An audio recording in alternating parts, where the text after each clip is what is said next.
une interruption volontaire de, non pas de grossesse, mais de vidéo, parce que je viens de capter un truc. En fait, moi, je fais de la psychologie en freestyle, de la psychologie en amateur, en étant mon propre cobaye et mon propre psy. Je parle dans cette vidéo et je parle beaucoup du personnage que j'oppose à l'être. Le personnage social ou le Playmobil, la fausse identité. Et l'être, la réelle identité. Hein. Mais c'est un système dualitaire à la con. Et surtout, là où il y a une couille dans mon potage, c'est que moi, pour faire ces vidéos, bah, je suis dans un personnage. Je suis dans un personnage de youtubeuse. Et hier, je re-regardais des vieilles vidéos que j'avais réalisées il y a 1 an.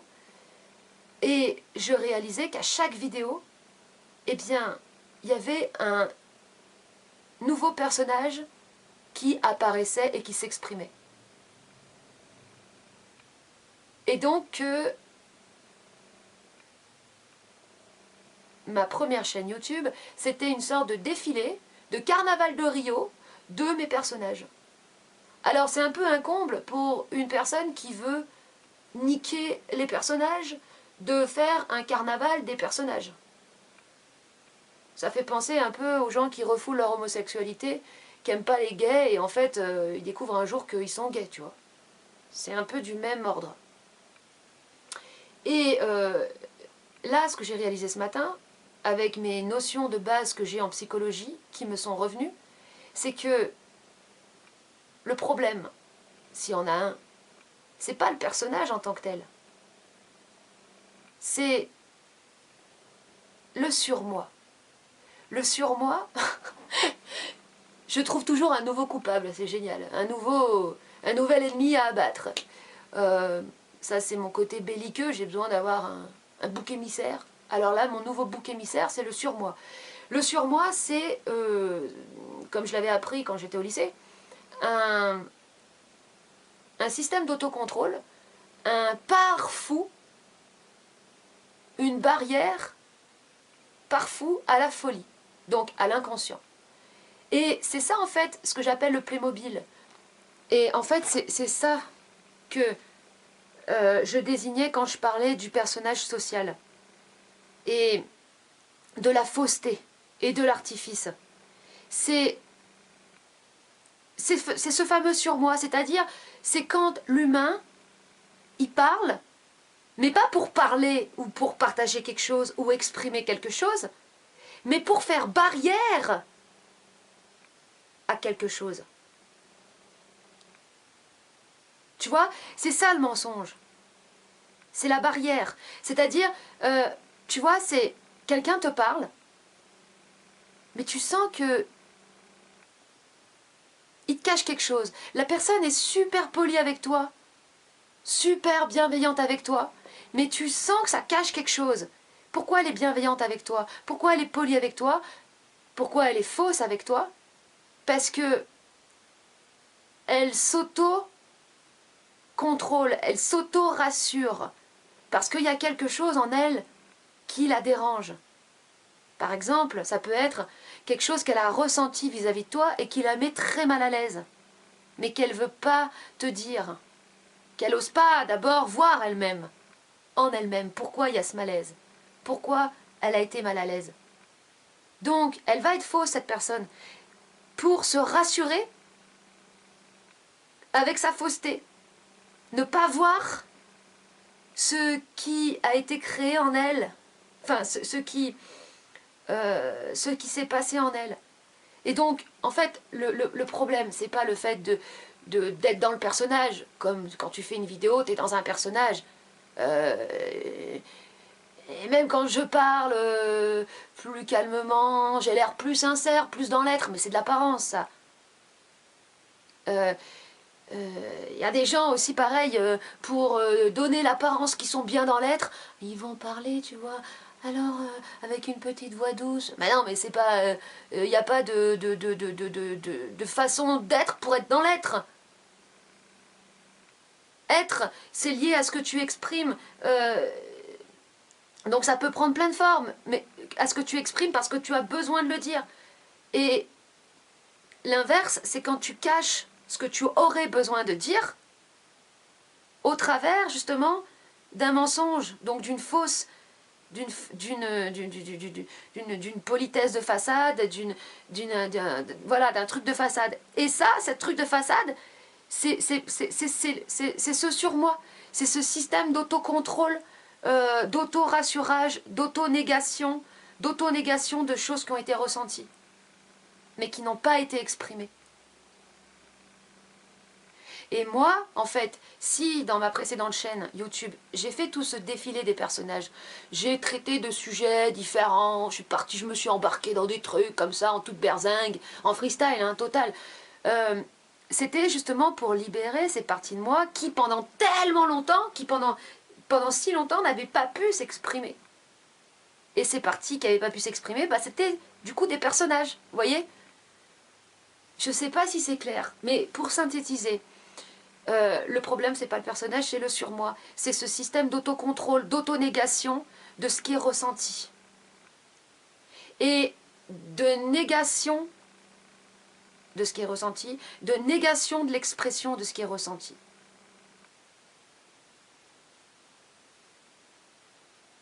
Parce que ça n'est pas conforme dans ce monde. C'est pas conforme dans ce monde de dire ce que tu ressens. C'est pas conforme de dire la tristesse que tu ressens, de dire les différentes émotions que tu ressens, parce qu'il y a des émotions qui sont jugées comme étant mauvaises, négatives. T'as pas le droit dans ce monde d'exprimer la peur, t'as pas le droit d'exprimer la colère, t'as pas le droit d'exprimer ton agressivité, c'est interdit, c'est pas correct, c'est pas conforme. Donc, c'est refoulé, c'est renié. C'est foutu sous le couvercle du surmoi. Et après, ça fait un effet de serre explosif où ça fait un renforcement, toujours un renforcement du surmoi. Un renforcement de l'épaisseur du surmoi, un renforcement de l'épaisseur de l'artifice et de la gentillesse de façade, de la mielleusserie, de la fausse compassion, de l'apitoiement, de la sensiblerie, de tout ce qui est faux en fait. Donc en fait ce que j'ai fait, c'est que tout simplement, j'ai ouvert le portail, les portes de mon surmoi pour laisser mes personnages s'exprimer justement. Et je vous ai parlé dans des précédentes vidéos de certains événements douloureux que j'ai vécus, d'événements dissociatifs, de tout ça. Mais aujourd'hui, ce que je réalise, c'est que finalement, ce qui m'a le plus traumatisé, ou non mais pas traumatisé, mais ce qui m'a le plus bouleversé quand j'étais enfant, et je m'en rappelle très bien, mon plus ancien souvenir d'ailleurs, j'étais à la maternelle, je venais de rentrer à la maternelle, donc j'avais quoi, 3 ans, et j'étais dans le gymnase, il y avait les institutrices qui étaient assises sur un banc. Et voilà, et tout a commencé. Les problèmes ont commencé là.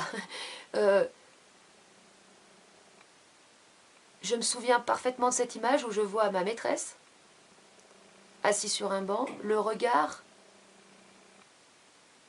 perdu dans le vide. Je me souviens parfaitement de son visage et parfaitement de son regard. Et je la fixais. Et je me demandais, mais pourquoi elle est plus là? Où elle est? Où elle est partie? Comme dans la chanson de Stromae, là, Papa où t'es? Enfin là, c'était là, maîtresse où t'es? Pourquoi t'es partie? Pourquoi t'es plus en toi-même? Qu'est-ce qui fait que t'es sortie de toi? Qu'est-ce qui fait que dans ton regard, il n'y a plus personne? Il n'y a plus personne à l'intérieur. Qu'est-ce qui fait que t'es absente? Et ensuite, en regardant les adultes, je me demandais pourquoi ils sont chiants?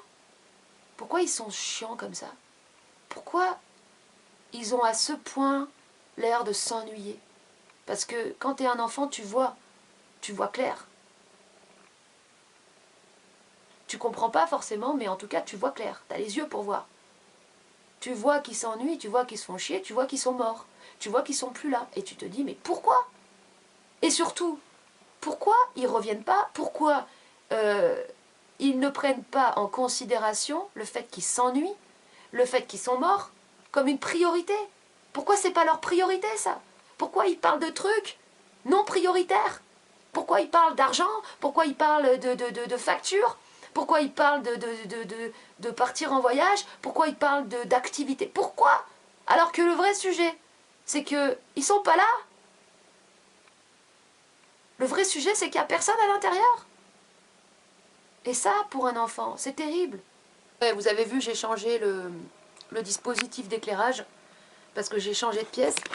Et je vais vous dire la raison de deux manières différentes. Vous allez voir que une même information, en fonction de la manière dont elle est donnée, dite, eh ben, d'un côté ça peut paraître intelligent et d'un autre côté complètement stupide. J'ai choisi un éclairage qui change de couleur pour représenter les différents états émotionnels qu'une personne peut traverser au cours d'une journée, sans même en avoir forcément conscience. Et maintenant, je vais le dire comme ça. J'ai choisi une lumière qui change de couleur pour représenter les différents états émotionnels qu'une personne peut traverser au cours d'une journée. Ils diraient quoi, les gens, avec leur surmoi par rapport à ça? Ils diraient, ben oui, la forme a son importance, la manière dont tu dis quelque chose, ça a son importance. Mais non, c'est pas la manière. C'est pas la manière. C'est pas la forme. C'est comment toi tu habites ce que tu dis. Est-ce que t'es là quand tu parles ou est-ce que t'es pas là? Parce que la pépette qui régurgite son truc, Moi, j'ai voulu exprimer les différentes émotions. elle est pas là quand elle parle, malheureusement. C'est ça qui met du temps. Loupiote, oui, t'es là, oui, mais je voulais pas. Oh, elle surjoue, elle surjoue, elle surjoue. Loupiote, tu surjoues. Ah non, mais c'est incroyable les chiens, comment ils sont capables de jouer la comédie. Elle exprime tellement la souffrance là, genre, oh, c'est dur. Tu m'as dit de partir. Je me sens tellement rejetée, c'est dur. Ah, c'est bon, putain, elle est à 2 mètres, quoi. Oui, est-ce que t'es là ou pas quand tu parles, c'est ça.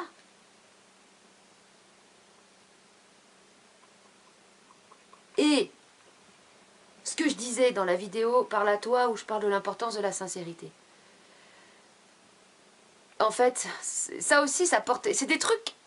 Ça porte à confusion, sincérité, pas sincérité. Ça fait penser à Enrico Macias, tu sais. Oh, j'y suis sincère, j'y suis sincère. Sincèrement, j'y suis sincère. Ouais, mais tout le monde est sincère quelque part. Un con, il est sincère dans sa connerie. Un radiateur, il est sincère d'être un radiateur. Enfin, tout est sincère quelque part. C'est pas ça que j'aurais dû dire, la sincérité. En plus, c'est vraiment un truc de con. Non, c'est est-ce que t'es là ou est-ce que t'es pas là? Et le fait de parler, en fait, c'est ça qui est génial. Putain, quand tu te filmes, quand tu t'enregistres, quand tu es avec ta caméra, c'est que tu es là. C'est que la caméra, pendant tout le temps où tu parles, fait que tu peux pas oublier que tu dois être là. C'est un dispositif qui permet de te contraindre à être là, qui fait que tu peux pas trop t'échapper, même si moi je m'échappe des fois un petit peu, là, je sais pas, dans les... Voilà. Mais comme tu as l'objectif face à toi, tu es toujours ramené face à toi. Donc, à force de parler, en étant ramené face à toi, tu finis, à force de parler, par habiter ta parole, par être là quand tu parles. Et c'est ça qui compte. Parce que tout est vibration. La première vidéo que j'avais fait sur mon autre chaîne, il y avait écrit l'être vibratoire dedans. En fait, l'être, c'est une vibration particulière, c'est une vibration vivante, dansante. C'est comme une flamme ou un feu, mais qui n'aurait pas de matrice, je sais pas comment dire, parce que le feu, c'est pas aléatoire, c'est une manifestation d'un enchaînement de causes et de conséquences.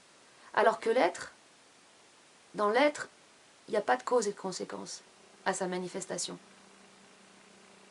C'est la vie à l'état pur, ou à l'état brut. Donc, c'est...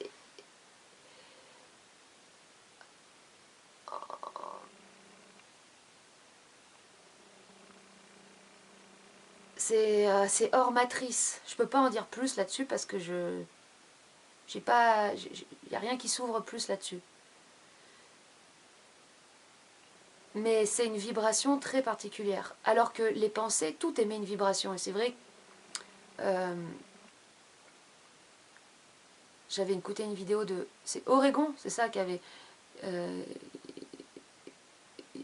fait un audio et il disait que tout est vibration, même ce qui est silencieux, tout est... Même une pensée a une vibration. Mais la vibration d'une pensée, c'est une vibration qui est statique. Enfin, qui est comme les dessins qu'on voit représenter des vibrations. Quand tu tapes vibration sur Internet, ça fait bouh, ça fait un truc mécanique. C'est pas vivant. C'est... Voilà. Et en fait, quand tu parles en étant là, en étant présent, tu mets de la vie dans ta parole, donc en fait tu mets de la vie dans tes propres vibrations à toi. Par ta présence, parce que la présence, c'est ça la vie. En fait, le seul truc qui est vraiment vivant dans ce monde de mort, c'est la présence.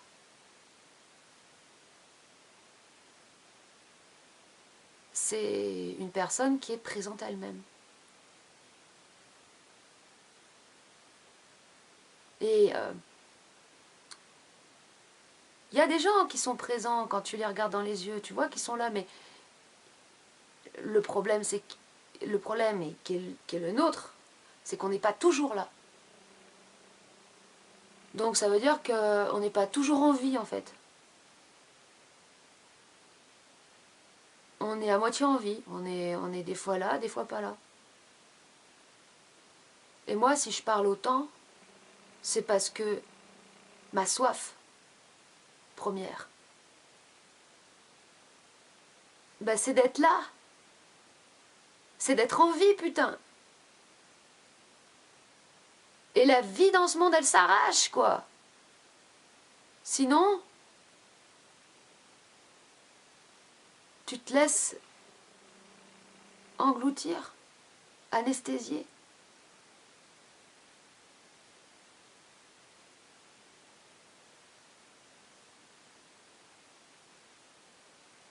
Je parle pour amplifier la vie en moi, parce que en habitant ma parole, ben oui, j'habite.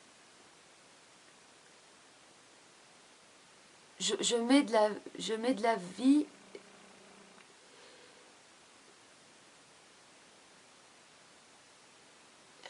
C'est dur à expliquer, et mais en même temps je m'en fous. C'est bizarre de dire que le son c'est la vie. C'est bizarre, enfin je veux dire, la représentation qu'on a de la vie c'est les bactéries, les éléments, la nature.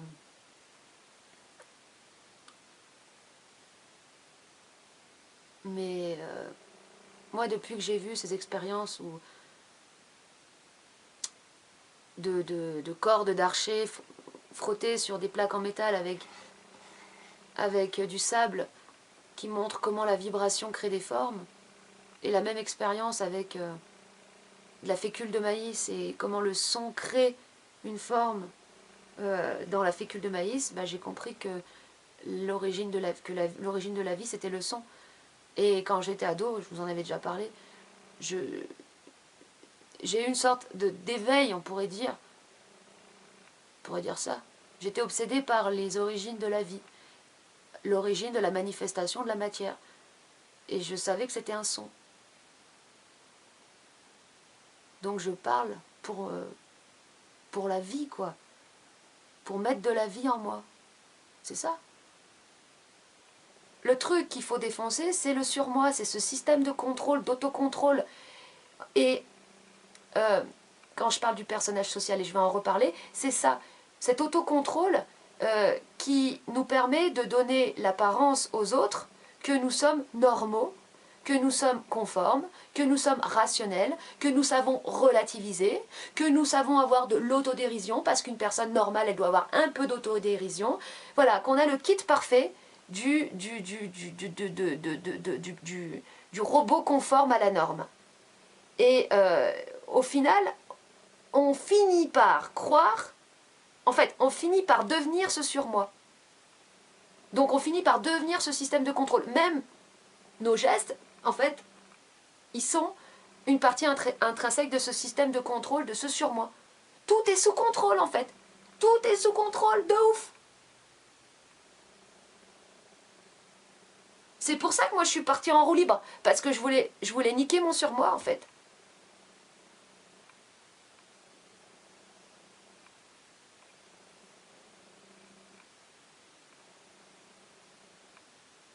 Et pourquoi je voulais niquer mon surmoi?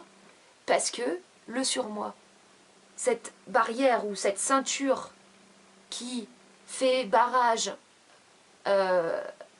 au chaos intérieur ou à la folie intérieure ou au désordre intérieur, qui le contient, qui lui donne une apparence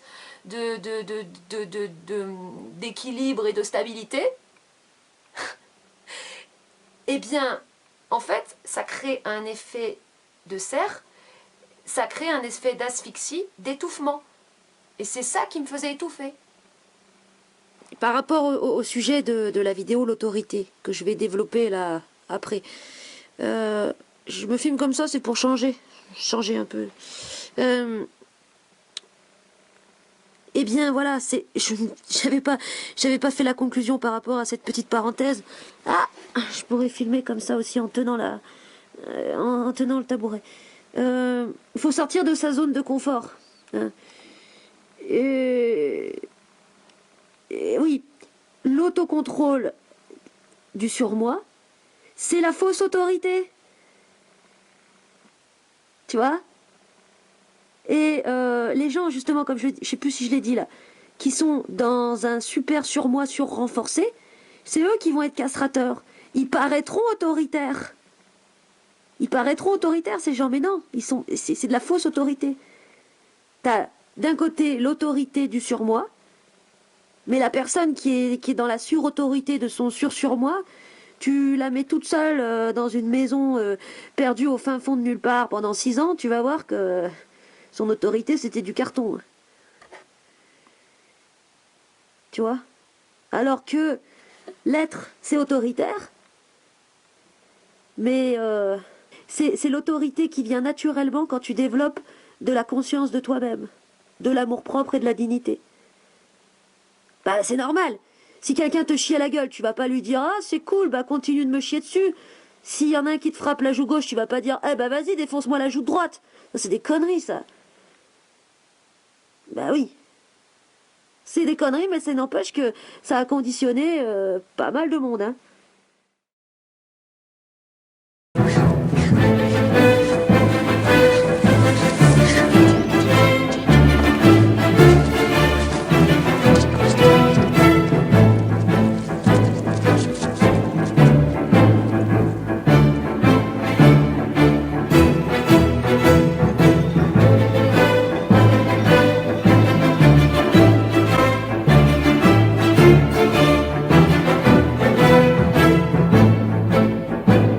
C'est autoritaire parce que s'assumer c'est autoritaire.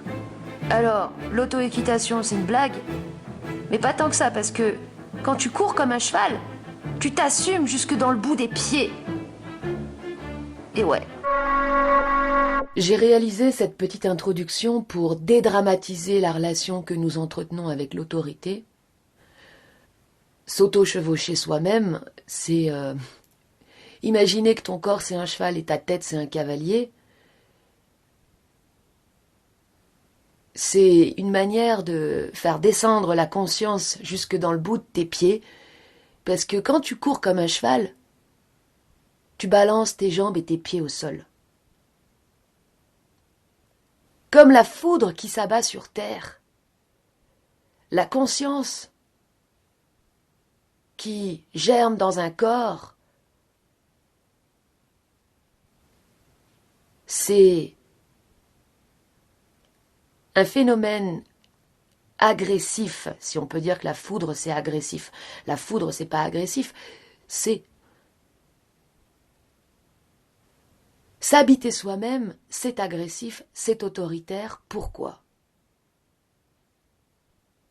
Parce que pour t'habiter toi-même, tu vas avoir besoin de bousculer, de déranger tes parcelles victimaires. Et si tu n'as pas d'autorité vis-à-vis de tes propres parcelles victimaires, donc vis-à-vis de ta souffrance, eh bien, tu ne pourras pas t'habiter toi-même. C'est tes parcelles victimaires qui t'habiteront à ta place.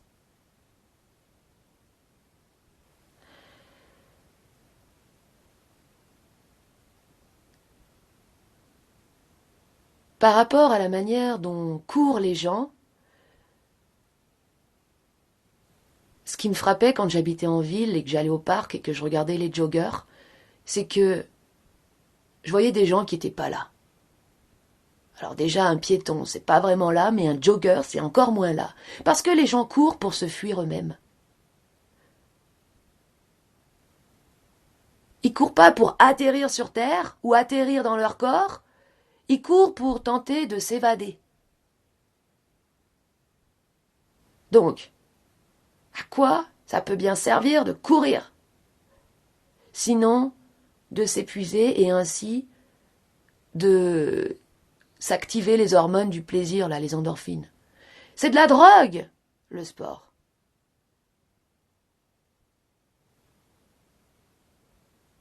C'est du plaisir qui vise à compenser la souffrance.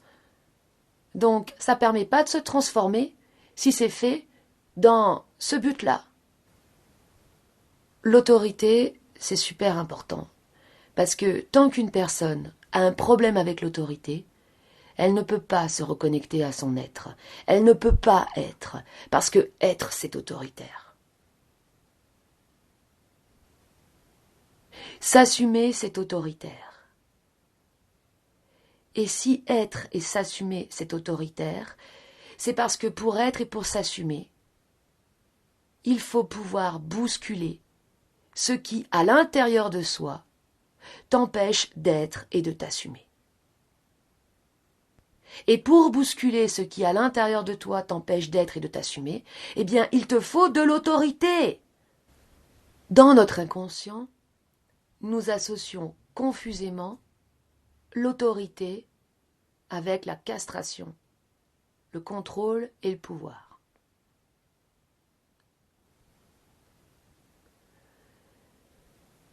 Pourquoi nous n'assumons pas notre autorité? Parce que nous avons peur de ressembler aux gens qui nous ont fait du mal. Les personnes castratrices, les personnes qui nous ont empêchés d'être et de nous exprimer,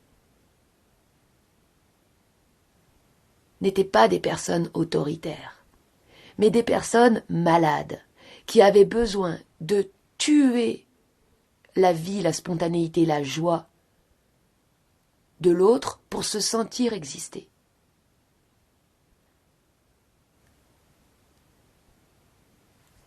Alors, je sais bien que la définition qui est donnée de l'autorité, autorité, droit de commander, pouvoir d'imposer l'obéissance.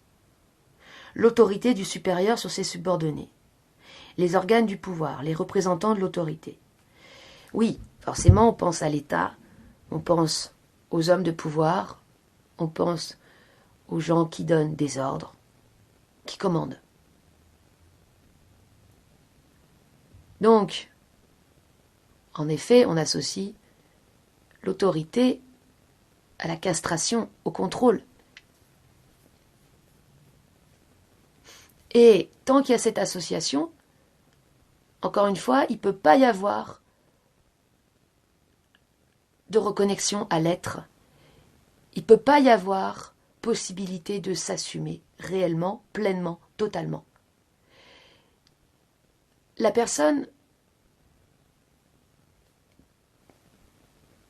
continuera de se comporter comme un petit enfant, une petite fille, un petit garçon, malade, qui cherche à séduire son bourreau. En fait, j'ai observé que toutes les personnes qui avaient un problème avec l'autorité étaient fausses. Étaient des simulateurs, des simulatrices, des séducteurs, des séductrices, des personnes hypocrites. Qui, inconsciemment, totalement inconsciemment, s'expriment d'une manière mielleuse, séductrice, pour tenter d'appâter l'autre, par peur de le choquer, par peur de le déranger. Mais, du coup, se positionner par rapport toujours à l'autre, et non par rapport à elle-même.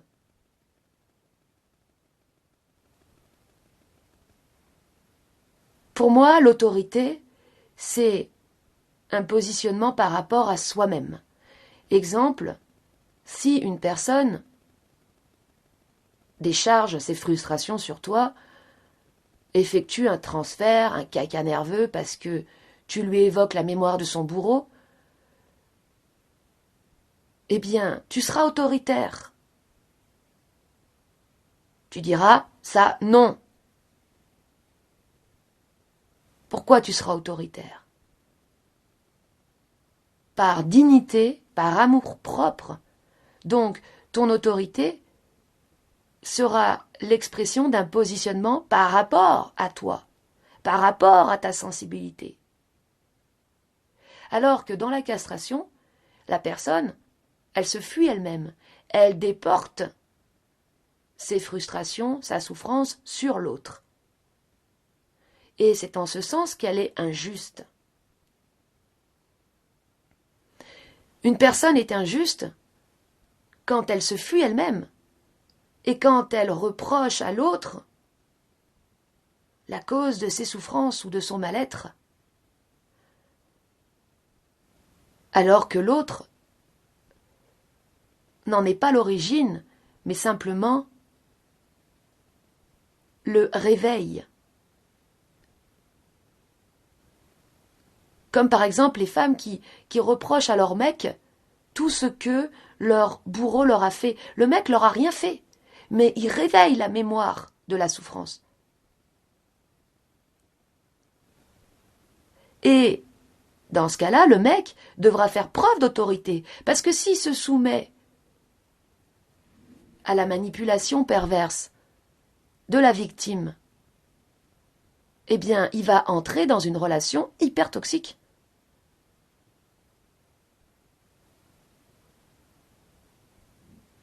Aujourd'hui, il y a un gros problème avec l'autorité. Et ça, c'est un truc qui peut se constater à tous les niveaux. Par exemple, quand on prend l'exemple de ce qui se passe dans le milieu scolaire, les profs n'ont plus d'autorité avec les élèves. C'est la preuve que ce système ne fonctionne plus. Parce que tu peux pas laisser des gamins assis toute une journée à une table, à avaler des connaissances. C'est inhumain. Donc, c'est normal que ce système se casse la gueule. Et la relation que nous avons à l'autorité doit être complètement revue. Parce que l'autorité, dans le passé, c'était lié à la discipline et à l'autodiscipline, mais à une mauvaise compréhension de ce qu'est la réelle discipline. Qu'est-ce que c'est que la réelle discipline? C'est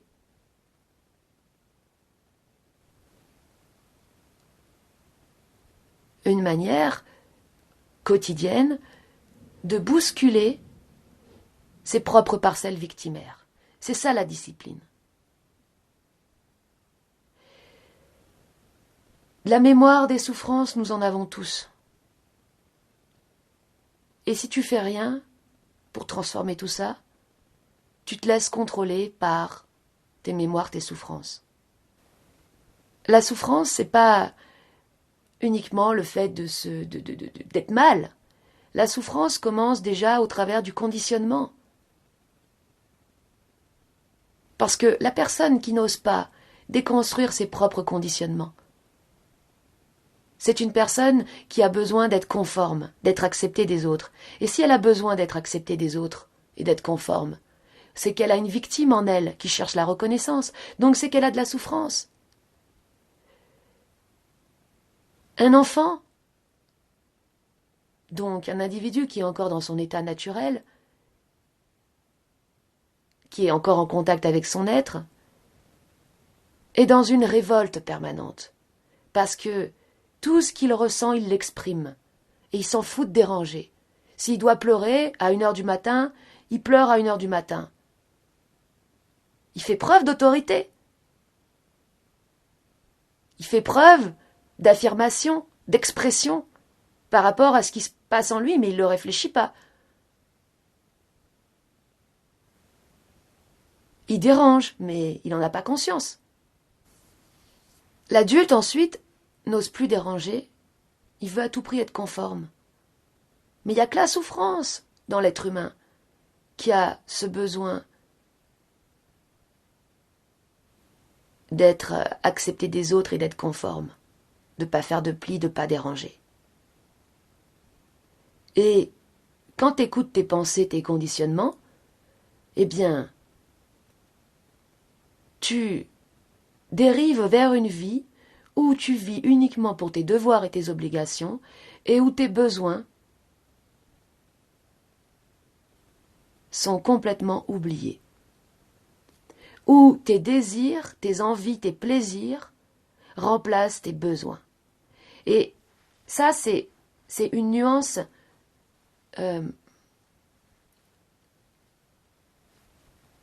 très importante. Moi, là, il y a quelques jours, je me suis allée à écouter mes pensées. Mes pensées me disaient, sans me dire, parce qu'une pensée, ça parle pas, mais ça envoie des injonctions, des ordres, me disaient, tu dois faire ce que tu as à faire. Tes devoirs, tes obligations, et tes désirs et tes envies passent en second plan. Parce qu'une personne qui vit pour ses désirs et ses envies, c'est une personne capricieuse. Tes vidéos, ce sont tes désirs et tes envies. Donc c'est pas important. Et le goût de chiotte arrivait dans la bouche. Je me sentais pas bien. Et c'est là que j'ai réalisé que les pensées associent confusément désir, plaisir et besoin. Mes vidéos, mes audios, je les fais pas pour mon plaisir, mais parce que j'en ai besoin. Donc certes, ça me fait plaisir, mais j'en ai d'abord besoin. Et c'est ça qui fait que je peux être en connexion avec mon être, parce que je suis mes besoins. Et c'est ça que j'ai galéré à retrouver, c'est ce contact premier avec mes besoins pour vivre ma vie, comme dirait Jean-Claude, à la minute, à la seconde. C'est ça que les gens n'arrivent plus à faire. Ils vivent pour leurs obligations, leurs devoirs, et ensuite pour leur plaisir, pour compenser la souffrance de vivre une vie de sacrifice, de devoirs et d'obligations, parce que ça, c'est une vie de sacrifice.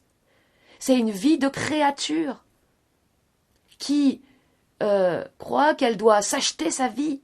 Combien de gens vivent comme ça, se font souffrir au travail pour avoir la sensation qu'ils méritent d'être en vie.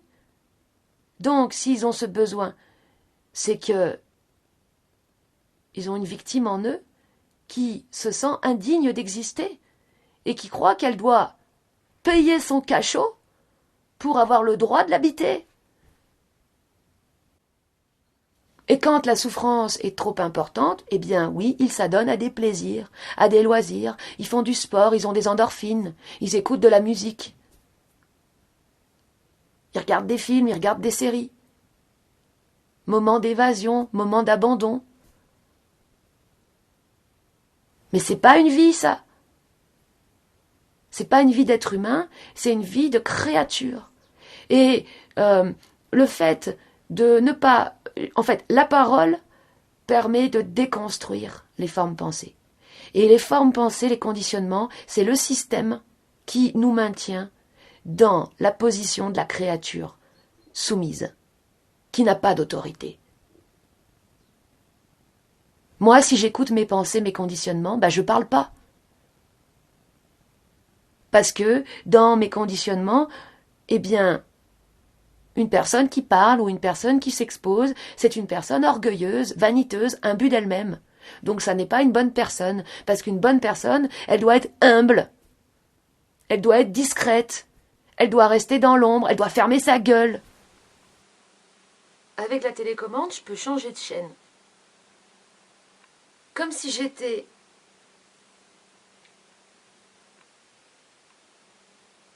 dans la télé, et qu'en même temps, je pouvais m'auto-changer de chaîne en étant dans la télé. Je sais pas si vous voyez le délire. En fait, ça me fait rigoler. L'humilité, c'est de la merde. L'humilité, c'est de l'orgueil. Pourquoi? Parce que une personne humble, elle est irréprochable. Elle est parfaite, elle est irréprochable. Elle prend pas de risques. Elle ose rien, elle tente rien. Et c'est ça la structure de l'orgueil ou du personnage. C'est toujours de se rendre irréprochable. Donc, vous voyez, sans autorité vis-à-vis de ces putains de conditionnements, tu peux pas être.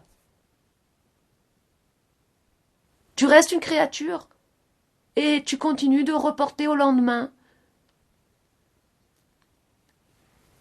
ce que tu as besoin de faire parce que tu crois que tes besoins sont l'expression de tes désirs et de ta vanité, alors que c'est ce qui émane de ton être et c'est ce qui te permet d'être en vie, de te sentir en vie et d'être en vie, de t'habiter toi-même. Quand je parle parce que je suis mes besoins, je m'habite moi-même dans ma parole. Donc c'est pas un caprice, c'est l'expression de mon être. Il y a quelques jours, je suis tombée sur l'audio d'une personne que je vais vous mettre dans la description. Et habituellement, donc j'écoute pas les gens parce que les gens qui sont dans leur personnage, ça me saoule. Quand une personne est dans son personnage, sa parole fait des effets. Les spirituels, ils parlent calmement, ils parlent doucement, donc leur parole a un effet réconfortant.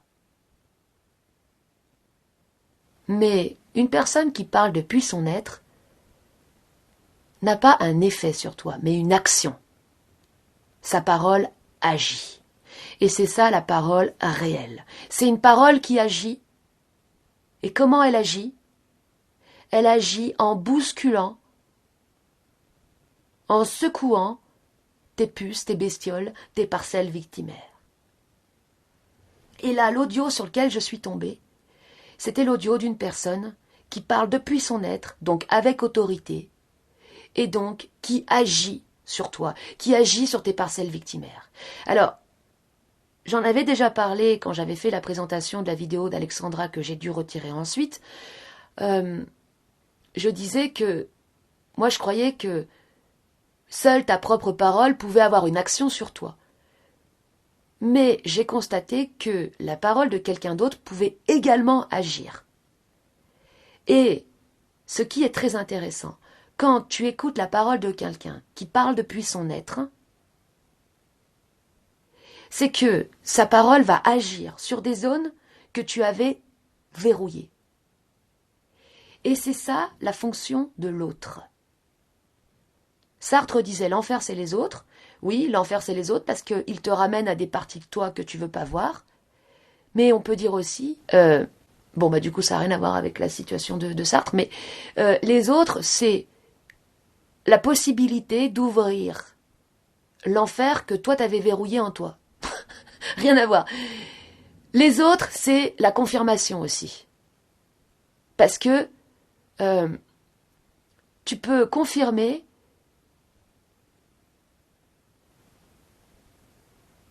le pouvoir de la parole. Quand tu constates que la parole de quelqu'un d'autre te fait aussi ce que ta propre parole te fait, tu te dis putain mais alors c'est ça, ça existe bien, la parole réelle. C'est pas des conneries. Mais le truc c'est que, oui, en effet, ça va venir toucher des zones que tu avais verrouillées. Comme quand j'avais fait la séance avec Héloïse de Maïesthésie, elle m'avait posé des questions et elle m'avait amené dans des zones que j'avais verrouillées. Et ça, c'est ce que l'autre permet de faire. Et ce qui est très intéressant, c'est que dans le cas donc de l'écoute de cet audio de cette personne, j'ai pu voir ce que ça faisait d'écouter quelqu'un qui est dans son autorité. Donc j'ai pu être à la place des personnes qui m'écoutent quand moi je suis dans ma parole et dans mon autorité. C'est intimidant. C'est hyper intimidant. Pourquoi c'est intimidant? Parce que, eh bien, tes propres parcelles victimaires sont réactivées. Une personne qui est intimidée, l'intimidation, c'est lié à la victime en soi qui a peur de son bourreau. Hein. Et une parole réelle, c'est une parole qui va justement faire trembler ou qui va remuer ses mémoires et ses parcelles victimaires. Donc ça sera intimidant. C'est pour ça aussi que la parole de Bernard de Montréal est intimidante. Aussi, parce que elle vient secouer, agir sur les mémoires. Et donc la victime est réveillée. Et donc la victime est intimidée. Pourquoi? Parce que la victime en nous, elle associe une personne autoritaire à la mémoire de son bourreau. En fait, elle va inconsciemment associer et confondre tout ce qui est autoritaire à la mémoire de son bourreau. Et voilà pourquoi moi, avant de faire cette chaîne, j'avais une autre chaîne que j'avais appelée Maurice Broccolini pour reconnecter avec ma partie masculine. À mesure que j'entrais dans mon autorité, justement, il y avait des réactions qui se déclenchaient chez les gens que j'ai mis énormément de temps à comprendre. Alors, au début, j'étais pas encore complètement dans mon autorité, donc tout le monde était super sympa avec moi. Et à mesure que j'entrais dans mon autorité, je déclenchais des réactions complètement disproportionnées. Où j'avais des personnes qui venaient me faire des cacas nerveux, qui venaient me faire leur crise d'adolescence. Et donc c'est ça qui m'a permis de comprendre le fonctionnement du transfert. Le transfert, c'est que dans un premier temps, la personne, elle va t'admirer, voire t'idolâtrer, parce que la victime, en elle, est amoureuse de son bourreau. Et à l'écoute d'une parole autoritaire, elle va effectuer l'association personne autoritaire égale mon bourreau, égale la mémoire de mon bourreau. Elle t'admire, elle t'idolâtre, et ensuite, elle dérive progressivement vers une relation, un échange totalement merdique, où elle va commencer à essayer de se rebeller contre la mémoire de son bourreau, donc contre toi, et à faire caca, à faire son caca nerveux. Alors elle va te reprocher des trucs, et tu vas... Moi j'ai halluciné, parce que j'étais là, mais putain, mais... Je connais pas cette personne, et elle me reproche tous ses problèmes. C'est quoi son délire? Et dans ces moments-là, la personne devenait complètement conne, parce qu'elle régressait complètement à l'âge de son trauma. Donc j'avais parfois des adultes de 40 ans, 50 ans, qui se comportaient comme des adolescents en crise, qui faisaient leur caca nerveux avec moi, comme si j'étais leur mère ou leur père. Et aujourd'hui, je comprends que c'était lié au fait que, du fait que j'étais dans l'autorité de ma parole, eh bien, oui, j'étais associée à la mémoire de leur bourreau. Et ça, c'est en écoutant cette autre personne que je l'ai réalisé, parce que à l'écoute de cette personne, oui, j'ai été intimidée. Et je voulais lui écrire un commentaire. D'ailleurs, j'en ai écrit un. Mais pour la première fois, je faisais gaffe à ce que j'écrivais. Et j'avais peur de sa réaction. J'avais peur de mal écrire. Parce que la victime en moi avait peur d'offenser son bourreau. La mémoire de son bourreau. Parce que, encore une fois, l'association avait quand même été faite dans mon esprit. Je ne sais pas si je suis claire, mais ça m'a permis de comprendre beaucoup de choses. Et aussi de comprendre que oui, s'il y a ce blocage, ce problème vis-à-vis de l'autorité, c'est parce que ben, tu veux pas ressembler aux personnes qui t'ont fait du mal, aux personnes qui ont été dures avec toi. Oui, mais si tu peux pas faire, si tu peux pas être dans ton autorité, tu pourras pas être avec ton être. Si tu peux pas être dans ton autorité, tu pourras pas déranger tes parcelles victimaires. Tu pourras pas te délivrer tout simplement. Il y a une citation, je sais plus de qui dit, à un moment donné dans la vie, tu devras faire un choix entre la liberté et la sécurité. Alors bon, quand tu parles de liberté aux gens, ils pensent faire le tour du monde, de voyager. Bon, voilà, la liberté, c'est d'abord intérieur. C'est intérieur la liberté. Pour être libre, tu dois déranger tes parcelles victimaires. Tu dois déranger ta souffrance. Et pour ça, tu dois accepter d'abandonner la sécurité que te procure le fait d'être un individu conforme, d'être un bon petit Playmobil, un bon petit jambon mielleux, un bon petit soldat. Petit jambon mielleux. Un bon petit jambon mielleux. Et en plus, ça doit être bon un jambon mielleux. Hein. Un jambon au miel. Ah oui, c'est bon pour se faire bouffer. Voilà, je place ici cet élément super important. Si tu veux te reconnecter avec ton être, tu dois accepter que ton autorité puisse déclencher chez les personnes de ton entourage des transferts victimaires. Parce que ce sera inévitable. Si par exemple, tu es dans une situation où il y a quelqu'un qui te parle mal, qui te parle comme si tu étais une chose et qui te donne un ordre. Ça, c'est pas de l'autorité, c'est de la castration, c'est du contrôle, c'est pas la même chose. Toi, tu vas dire non. Tu me parles pas comme ça. Tu me demandes pardon. Là, il y a des personnes autour qui vont potentiellement avoir une réactivation de leur parcelle victimaire, qui vont t'associer à la mémoire de leur bourreau et qui vont se mettre contre toi. Parce que, comme elles auront régressé à l'âge de leur trauma, elles te verront plus toi en tant qu'individu ou toi en tant qu'être qui a de la dignité, mais elles te verront comme quelqu'un de méchant. Elles te verront comme leur méchant bourreau. Il y aura ce voile devant les yeux. Elles te verront plus toi, mais elles verront la mémoire du bourreau. Je le répète parce que ça, c'est un phénomène, une situation que j'ai vécue plusieurs fois. Et c'est vrai que sur le coup, je ne comprenais pas. Et c'est hyper violent. Hyper violent quand une personne te prend pour son bourreau. Et tu peux avoir des fois, comme je le disais tout à l'heure, des réactions complètement disproportionnées avec des gens, même des gens que tu ne connais pas. Mais qui vont te reprocher tous leurs problèmes. C'est incroyable. Incroyable comment la folie, en fait, dans l'être humain, qui est liée donc à ses parcelles de souffrance non transformées, qui à force, ça fait un compost. Ça fait avec le temps, la souffrance, ça fait du compost. Le compost de souffrance, ça fait de la folie. Et les gens partent en couille après. Moi, une fois, j'ai eu un gars qui m'a dit « Mais tu es le diable ! Regardez-la, elle sourit comme le diable !» J'ai eu ça, moi, une fois. Mais ces trucs, t'es là, mais waouh, oui. C'est ça qui se passe quand une personne est dans son autorité, dans son être. Ça déclenche ce genre de réaction. Ça bouscule. Ça bouscule les mémoires.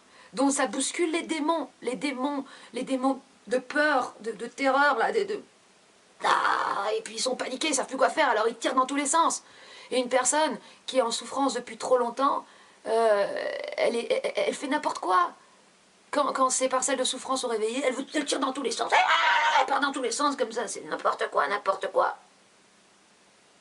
Et ça, il faut le savoir. Et, encore une fois, c'est ce qui peut aussi faire un frein au fait d'assumer sa parole, parce que tu sais inconsciemment, oh putain, si je m'assume, si j'entre dans mon autorité, ça va déplaire, je vais déclencher des passions, ou plutôt des remontées de merde, c'est pas vraiment des passions, et j'ai pas envie de ça. Ouais, donc tu vas préférer ta vie conforme, tu vas préférer de rester humble, tu vas préférer de rester une créature, mais il faudra que tu choisisses entre la sécurité de la créature et la liberté. Si je parle avec cette dureté, c'est pour déchirer mon image. Parce que l'être, c'est invisible. Invisible et vibratoire. C'est une vibration, l'être. C'est une vibration, c'est une fréquence. C'est une fréquence. Quand je dis une fréquence de sincérité, c'est une fréquence qui est totalement débarrassée de la souffrance. C'est pour ça, Christiane Singer disait ne laisse plus aucune trace de ta souffrance sur terre. La souffrance, c'est ce qui est passager, illusoire. L'être, c'est ce qui est éternel et authentique. Et l'être, c'est totalement débarrassé de la souffrance. Et donc, c'est une fréquence particulière. Et pour la choper, cette fréquence, t'as besoin d'autorité parce que t'as besoin de bousculer tes parcelles victimaires. Et quand moi je me parle en me filmant, eh bien, je suis parfois dure parce que j'ai besoin de déchirer cette image qui me ramène à mon apparence, donc à mon artifice, à mon paraître, donc à mon non-être. Mais là, quand je parle et que j'ai juste la voix, j'ai moins besoin d'être dure. Cette fréquence doit être totalement, oui, débarrassée de la souffrance, mais aussi donc de l'artifice. Parce que tant qu'il y a de la volonté de plaire, de séduire, c'est une fréquence qui est ajustée au personnage ou à la tepu. Donc, quand tu parles avec ce besoin de plaire, de séduire, d'amadouer, de créer un effet, ou parce que t'as peur de déplaire, t'es pas avec ton être, t'es avec la tepu en toi, la prostituée en toi, le personnage en toi. Et par rapport au personnage, à la construction du personnage, et donc à la fréquence qui est rattachée, une personne se crée son personnage pour masquer tout ce qui lui déplaît en elle, tout ce qui lui fait honte. Et ce qui nous fait honte en nous, c'est la peur, la tristesse, mais aussi l'agressivité. L'agressivité. Les gens ont honte de l'agressivité. Parce qu'ils ont honte de leur part animale. Mais avant d'être des êtres humains, on est d'abord des animaux. C'est notre part animale qui nous fait le plus honte. Et c'est notre part animale qu'on veut le plus dissimuler derrière le masque du Playmobil, donc de l'anti-homme, de l'anti-être, de l'alien.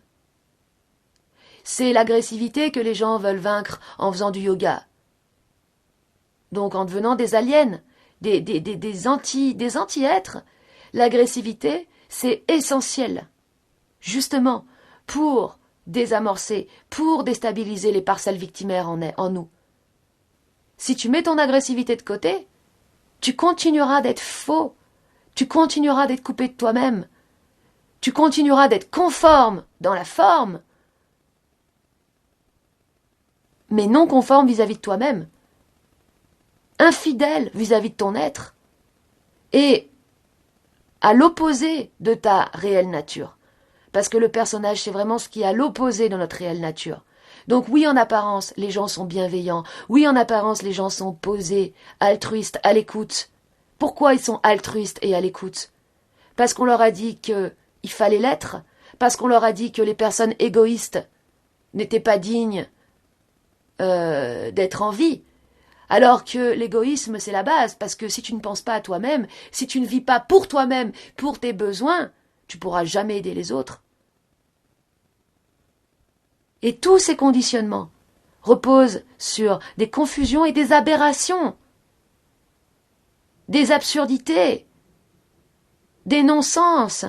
Et il n'y a que quand tu commences à parler que tu peux voir à quel point c'est stupide et absurde. tous ces putains de conditionnements.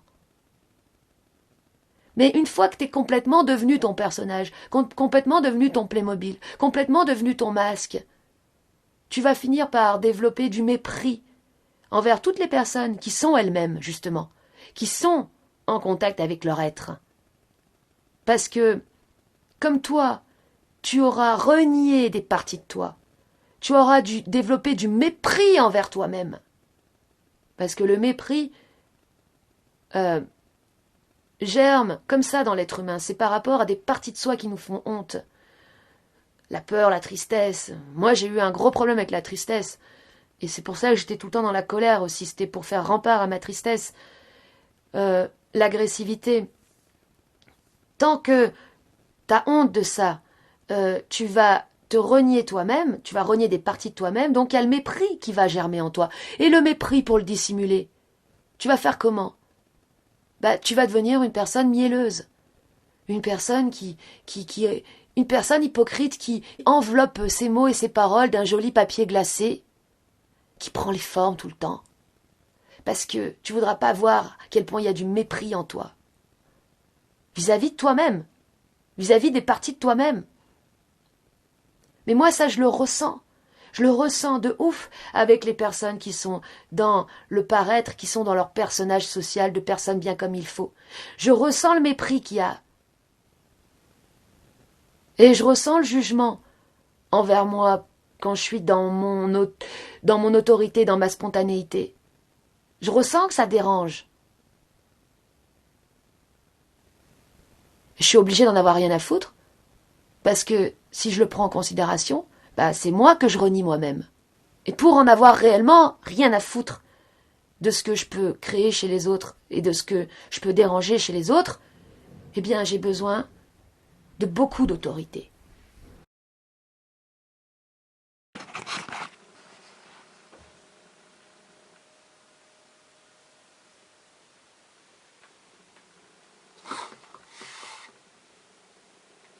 Putain!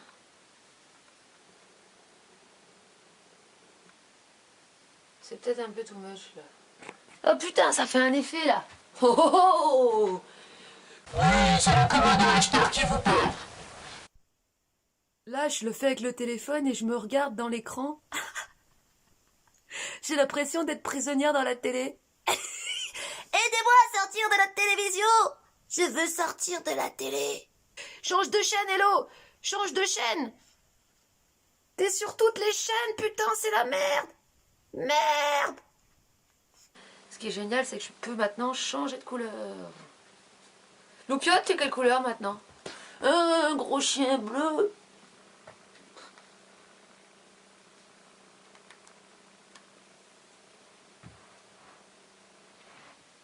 Je le mets en bleu parce qu'en bleu, ça fait pas d'ondulation derrière. J'ai compris aussi pourquoi il y avait ce tel blocage vis-à-vis du cri. C'est parce que le cri, c'est ce qui dérange le plus nos parcelles victimaires. C'est, en tant que tel, complètement...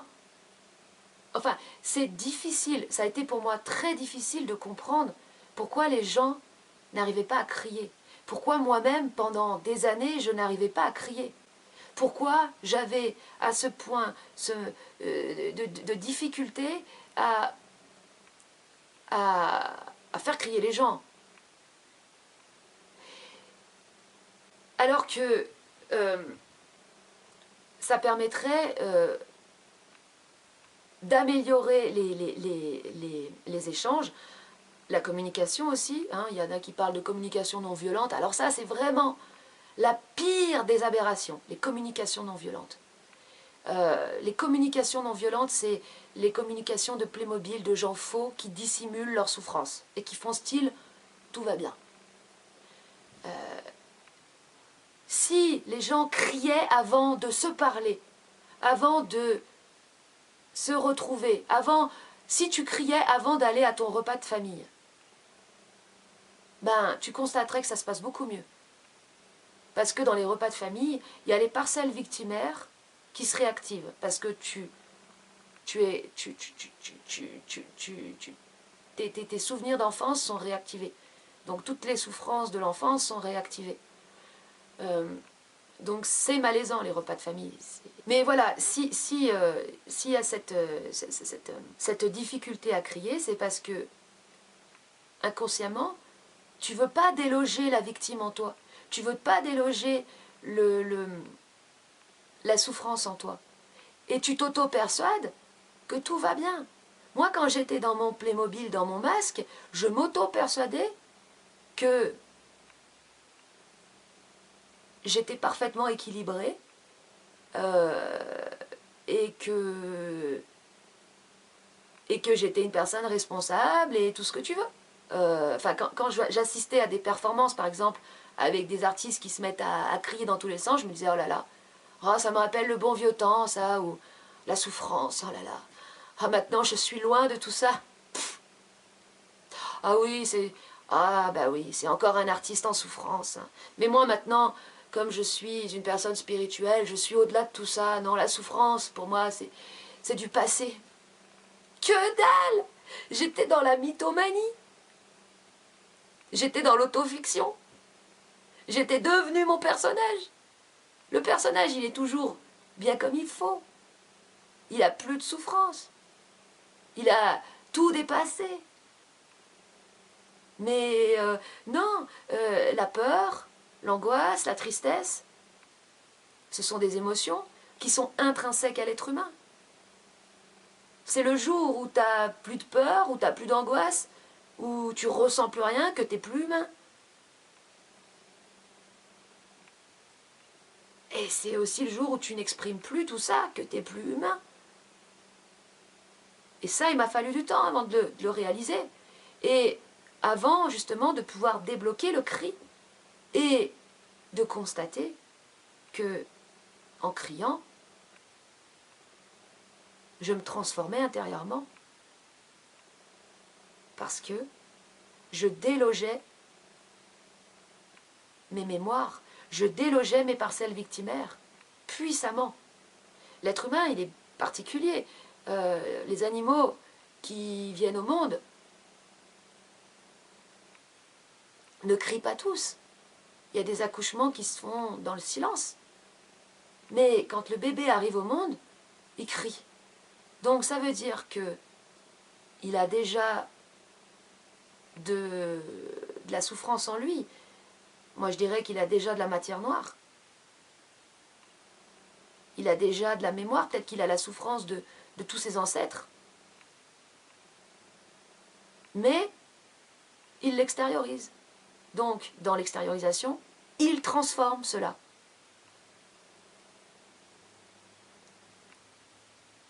Souvent, les gens te disent, quand t'es pas très bien, oh, repose-toi. Ou quand tu as vécu des choses bouleversantes, repose-toi. Oui, c'est sûr qu'il faut se reposer. Mais, pas que. Exprime-toi. Et tu verras que, une fois que tu t'es exprimé, tu n'es plus la même personne. Hier, donc là, je me suis réinstallée dans une nouvelle pièce, pensant être mieux, mais en fait, c'est moins bien ici. Et j'ai mis un chauffage au gaz. En fait, j'ai pas de chauffage chez moi. Et là, je vais faire un hiver sans chauffage, je vais tester. Ça tombe bien, ça correspond avec les pannes d'électricité qui vont potentiellement se produire, avec le scénario. Bref. Et donc, je l'ai allumé pour voir si c'était pas plus facile de chauffer une petite pièce. Bon, bref. Sauf que mon chauffage au gaz, il pue le gaz. Il pue sa mère. Et quand tu restes enfermé, je suis restée 1 heure dans cette pièce avec le chauffage, j'étais en train de m'intoxiquer. Ah, je rigole parce que je rigole de ma connerie. J'étais en train de m'intoxiquer, j'étais devenue Homer Simpson, quoi. J'étais en train de me transformer en légume. J'étais là, je suis sortie, j'étais là, mais qu'est-ce qui se passe? Je suis passée dans la machine à laver ou quoi? Et bah, le réflexe quand t'es comme ça, c'est de te coucher, de te reposer. Ouais, bah non, ce que j'ai fait, c'est que je me suis mise à parler, à m'exprimer. Et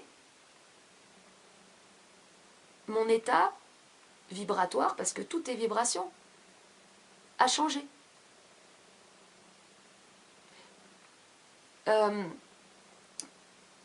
J'ai trouvé aussi un autre truc que je vous partagerai dans une prochaine vidéo.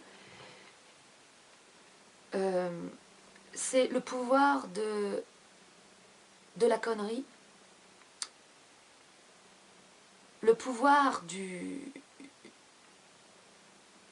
chant et de la connerie.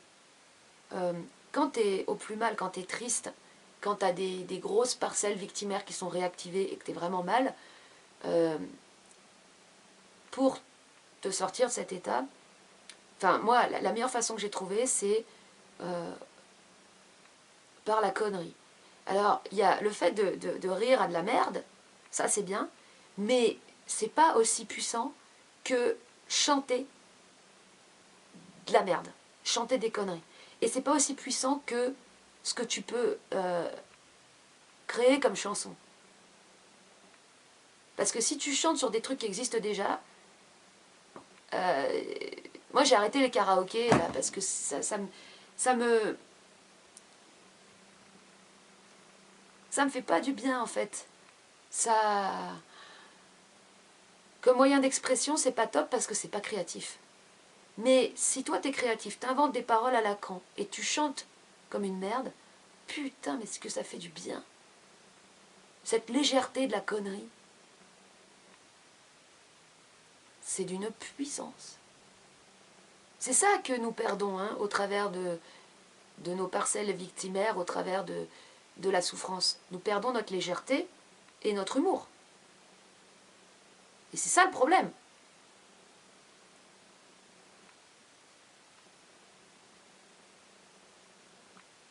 Donc, l'aboutissement, par exemple, du travail sur soi ou du processus d'individualisation, c'est quoi?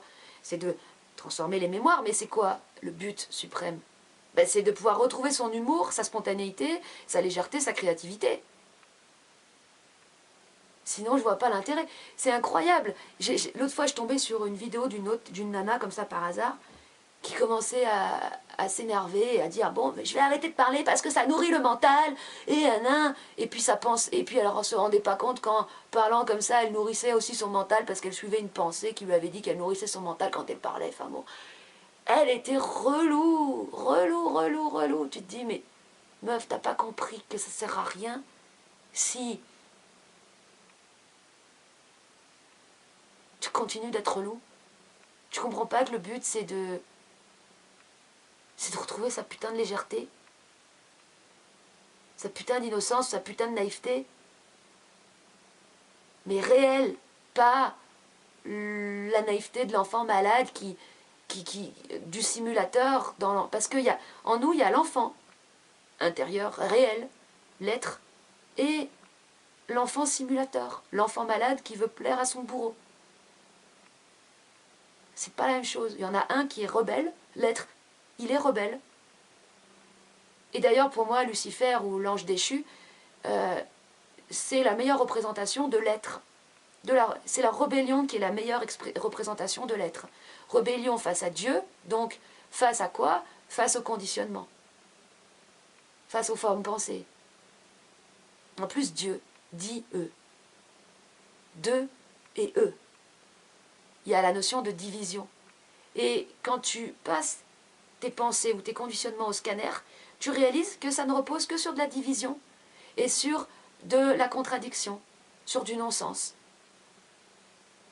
C'est ça Dieu en fait. C'est les pensées, c'est les conditionnements, c'est ce truc qui nous maintient dans cette position de créature.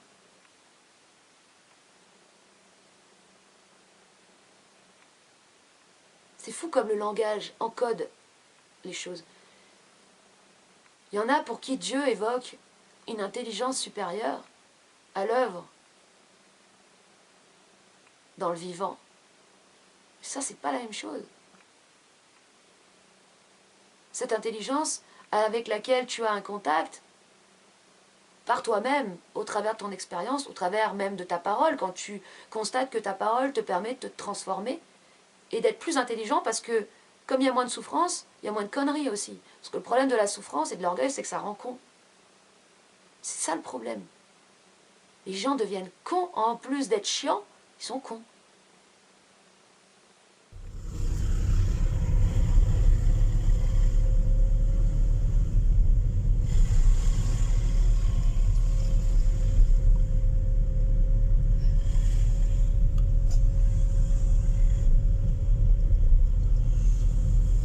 Quand Loupiote elle est assise devant, j'ai vraiment l'impression d'être avec un être humain quoi. Je fais pas la différence. Pour moi c'est mon copilote.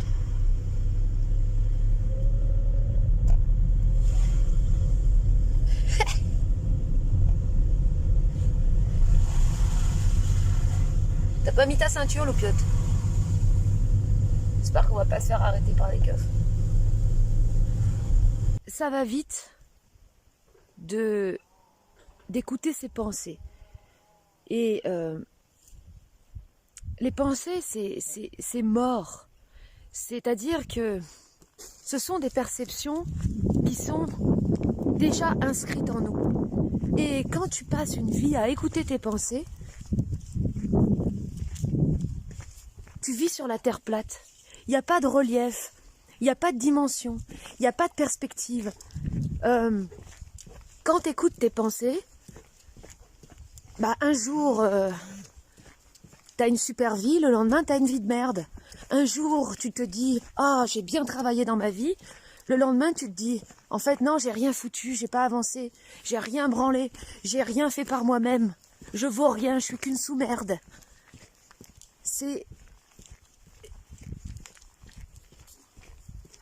C'est vraiment de la saloperie, les pensées. Pourquoi les gens se fuient eux-mêmes? Pourquoi ils font du sport? Pourquoi ils partent en voyage? Pourquoi ils achètent plein de trucs? Pour pas penser. Pour fuir leurs pensées, pour fuir la confrontation avec les pensées. Pour oublier le phénomène de la pensée. Mais le truc, c'est qu'il ne faut pas l'oublier, ce phénomène. Il faut entrer en confrontation avec ce phénomène des pensées. Il faut les mettre en lumière, ces pensées, pour en révéler leur sabotage. Pour montrer, pour révéler le sabotage que c'est, le sabotage interne que c'est, les pensées. Je connaissais quelqu'un qui me disait, il y a quelques années de ça, là, je peux pas te parler, j'ai pas le temps, j'ai des trucs super importants à faire, faut que j'avance parce que c'est super important ce que j'ai à faire. Et quelques temps après, la même personne, et moi j'ai été comme ça donc, j'ai été comme ça, il y a beaucoup de gens qui sont comme ça, la même personne te recontacte et te dit, en fait, tout ce que j'ai fait c'était de la merde, j'ai perdu mon temps, je suis passée à côté de moi-même, etc. Comme dans la chanson de Johnny, j'ai oublié de vivre. Mais au moment où la personne elle était dans le jus, elle était persuadée que ce qu'elle faisait était super important. Et comment expliquer ça? Eh bien, quand la personne elle est dans le jus là, enfin, qu'elle croit que ce qu'elle fait est super important, elle écoute des pensées qui lui disent c'est super important de faire ça et c'est prioritaire. C'est tes devoirs, c'est tes obligations. C'est ça qu'il faut que tu fasses. Tu peux pas te reposer tant que tu n'auras pas terminé de faire ça. Et un temps après, ou des années après, ou un mois après, elle va écouter d'autres pensées qui seront complètement opposées, qui lui diront en fait non, tu as perdu tout ton temps, tu es passé à côté de l'essentiel. Dans les deux cas, c'est des pensées. Parce que ce que a fait la personne, c'était pas complètement inutile non plus. Mais les pensées vont lui faire croire ensuite, en fait non, c'était complètement de la merde. C'est de la fausse dialectique. C'est de la dialectique superficielle, parce que c'est de la dialectique c'est de la dialectique interne non constructive. Les pensées, c'est une forme de dialectique non constructive. Un jour, tu es persuadé d'un truc, le lendemain, tu es persuadé du contraire.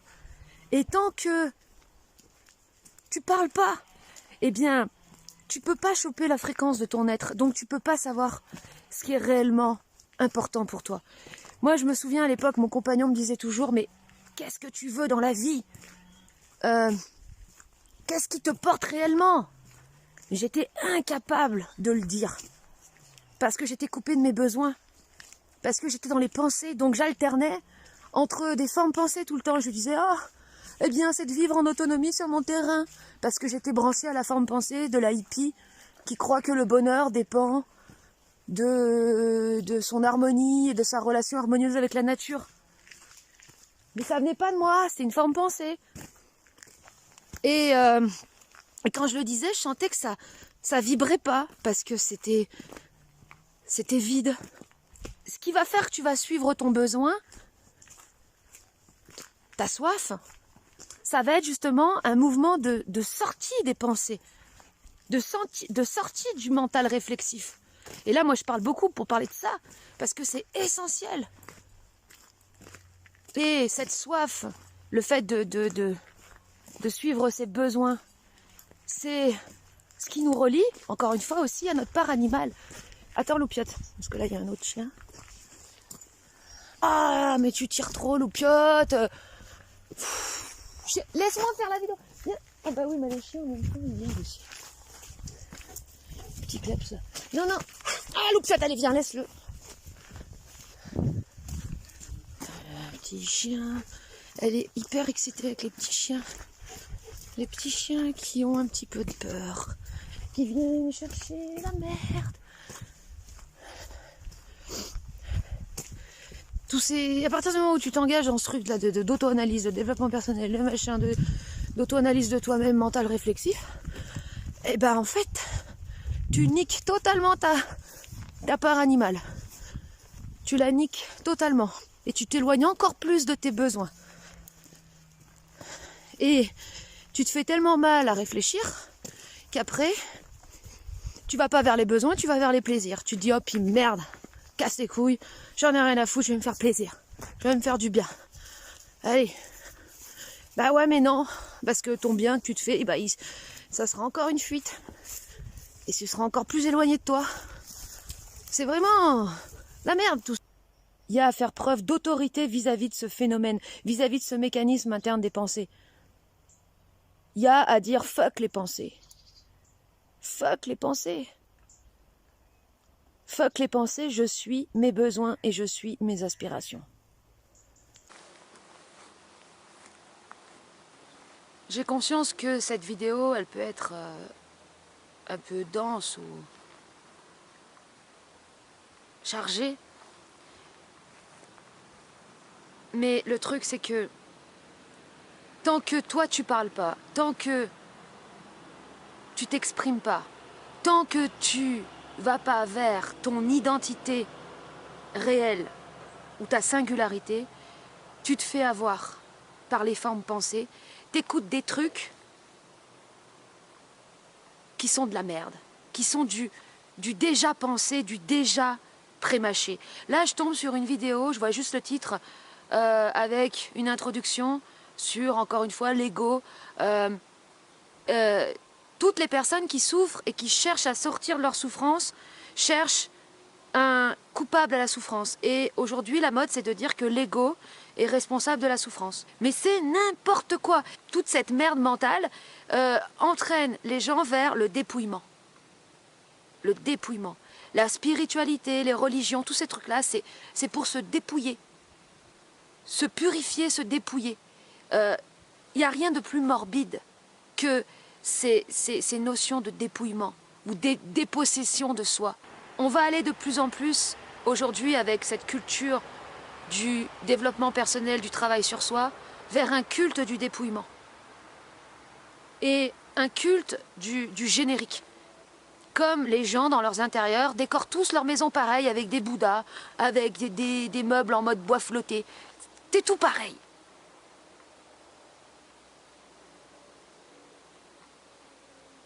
Parce qu'il y a toujours cette honte dans l'être humain de ce qu'il porte en lui. Donc il veut se dépouiller, donc il veut devenir un générique. Donc il veut devenir un standard, donc il croit comme tout le monde que c'est l'ego le problème. Il n'a même pas ouvert dans le dictionnaire pour voir que l'ego ça désigne la conscience de soi. Donc ça peut pas être la cause de notre souffrance, l'ego. Par contre l'orgueil, oui. Le personnage, oui. Mais ça c'est pas la même chose. Et toutes ces formes pensées, toutes ces pensées sont, ou ces conditionnements, sont des systèmes de sabotage de l'individu, d'auto-sabotage de l'individu. Le culte du dépouillement, c'est issu, c'est un programme de sabotage de l'individu. Si tu crois qu'il faut que tu te dépouilles, tu vas devenir, je sais pas moi, un fantôme. En fait, il faut aller vers le renforcement de l'individualité, le renforcement de ce qui t'est propre et personnel, mais réellement, oui, ce qui t'est réellement personnel, ce qui t'est réellement propre, ce qui t'est réellement singulier. C'est tout l'inverse de ce qui est véhiculé dans le développement personnel et tous ces trucs-là. C'est tout l'inverse. La représentation mentale réflexive ou la représentation réflexive. C'est pas un terme qui vient de moi, c'est un terme qui est venu au cours d'une conversation que j'ai eue avec un ami. Et la représentation réflexive ou mentale réflexive, ça permet de comprendre comment se crée le personnage dans l'être humain. Donc comment s'introduit le mensonge et la fausseté dans l'être humain.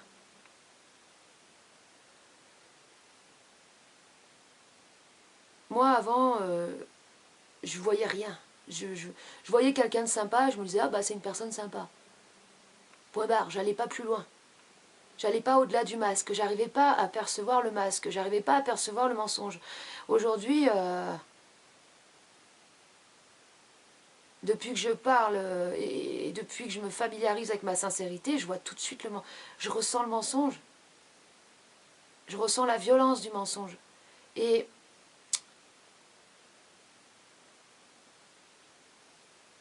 le personnage, il se crée vraiment à l'opposé. C'est une réflexion en fait. Le personnage, c'est une réflexion. Quand tu te réfléchis dans le miroir, ton reflet en face, c'est pas un négatif de toi, mais c'est un inversé de toi. C'est une inversion de toi. Et le personnage, c'est pareil. Le personnage, c'est une inversion liée à une aversion, justement. Inversion, aversion. Putain, c'est ça. D'où le lien à la réflexion. J'explique. Quand l'adolescent, donc l'adolescent, le personnage se construit à l'adolescence.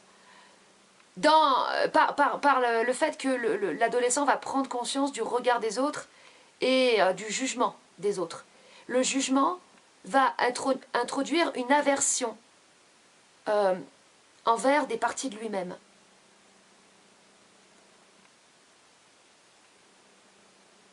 Il y a la honte qui va s'introduire, de toute façon. Et ça, c'est un phénomène qui se produit chez tout le monde.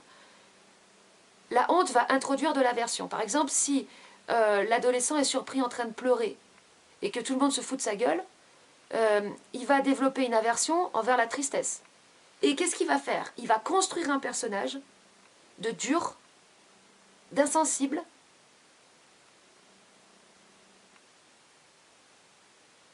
pour cacher l'aversion qu'il a envers sa propre tristesse.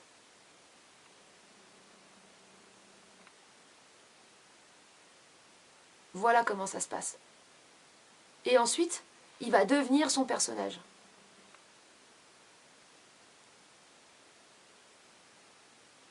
Il finira par y croire totalement qu'il est une personne, je sais pas moi, forte, qu'il n'a pas de faille. Quand vous voyez le film avec Jack Nicholson, Vol au-dessus d'un nid de coucou, voyez les infirmières, comment elles sont? C'est des néo-nazis, les infirmières. Elles sont dures, elles sont froides, elles sont persuadées d'être normales, équilibrées, alors que c'est elles les plus tarées dans l'histoire. Et c'est ça le personnage. C'est une construction mentale réflexive de soi-même, comme étant équilibré, quelqu'un d'équilibré, parfait, stable et tout, qui s'est construit en aversion par rapport à une aversion sur quelque chose en nous qui nous faisait profondément honte. Et c'est pour ça que je parle de l'importance de s'engouffrer dans les failles.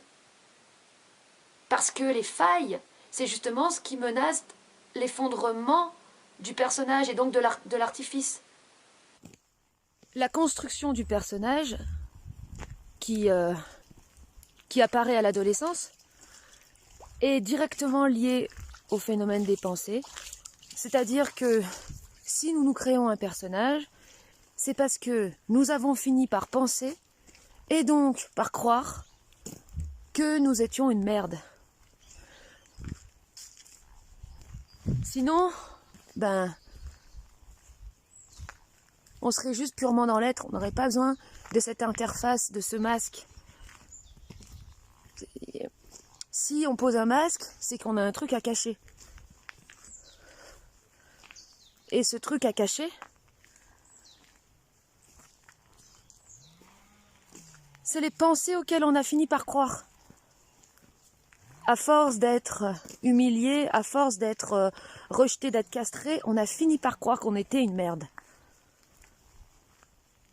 Et c'est vrai que c'est déroutant parce que, encore une fois, quand tu vois des gens qui ont l'air bien en apparence, tu vois, qui sont devenus leur personnage, qui sont devenus leur masque, tu te dis, putain, tout leur réussit en apparence, au niveau matériel. Ouais, mais cette réussite matérielle et apparente, elle cache beaucoup de choses. Elle cache ses pensées. Elle cache ses croyances qui ont créé une adhésion inconsciente au fait de se croire être une merde. La personne qui a une appréciation complètement surévaluée d'elle-même, l'homme de pouvoir par exemple, il a cru à un moment donné qu'il était une grosse merde. Comme dans la chanson, la reprise avec Castaner, tu n'es qu'une grosse merde, Castaner, Castaner. C'est vraiment ça. Sinon, il n'y aurait pas ce besoin de se mettre au-dessus des autres.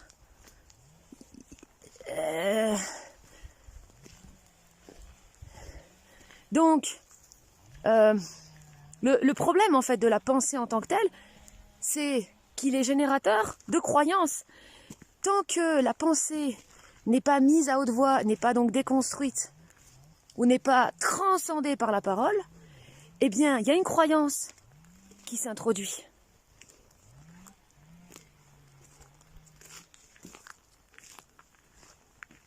Et c'est ça le problème justement quand un enfant, un adolescent ne parle pas de ce qu'il a subi, cesse d'exprimer ses émotions, ses ressentis, c'est qu'il va finir par croire, à force de penser et à force de ne pas parler, qu'il est une merde. Il va donner raison à ses agresseurs. Et ensuite, eh bien, il va se construire son personnage social. Et il va se venger. C'est pour ça souvent, on voit chez l'adolescent qu'il y a une première phase de dépression, une phase un peu sombre, et ensuite une phase qui va être beaucoup plus lumineuse, et ça va être l'apparition du personnage qui va se venger vis-à-vis de ce qu'il a subi. Le personnage est un vengeur. Il veut, par son apparente béatitude ou son apparent bonheur, se venger d'avoir souffert. C'est pour ça que c'est hyper violent en tant que tel, un personnage. C'est violent, mais ça n'apparaît pas comme étant violent. Une pensée auquel tu finis par croire, c'est violent. Parce que, en finissant par croire que t'es une merde, tu t'autodétruis toi-même. Par ton adhésion à cette pensée, donc par ton silence. Et par ta non-autorité vis-à-vis du phénomène même de la pensée. La parole, c'est une rébellion contre la pensée. La parole, c'est un acte d'autorité vis-à-vis de la pensée.